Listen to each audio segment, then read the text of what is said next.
ايش مكتوب لنا، اجلنا عند رب العالمين وما نعلم. انا الذي محزن لي الكثير انه كيف ربي اخذه، كيف ادى لنا العبره. فاحمدوا الله على العافيه، والحقوا ايامنا والحقوا وقتك بالاستغفار بالدعاء لاخوك. رحموا على والديكم.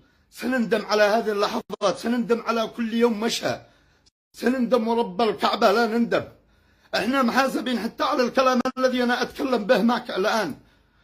كلامك الذي تكتب، الذي انت تكتب به الان، يعني محسوب عند الله، نتحاسب عليه يوم القيامه.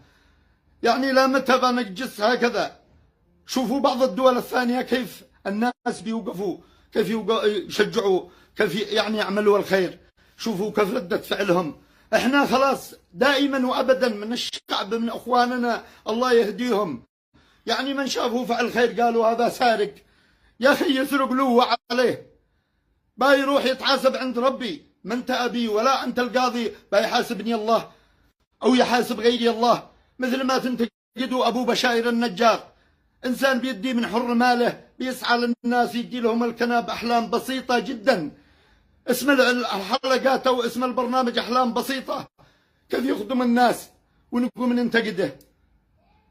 نتشرف بالاستاذ عبد اللطيف الزيلعي، اتمنى اني اكون له جزء لا يتجزا من اعمالها الخيريه، الذي بيفعل الخير ويكرس طول وقته. انت الان اترك وقتك وسير يعني افعل الا 5 حالات بس. شوف كم تقطع من وقتك، شوف كم ينتهي وقتك وانت مع 5 حالات. كم لك الاجر عند رب العالمين.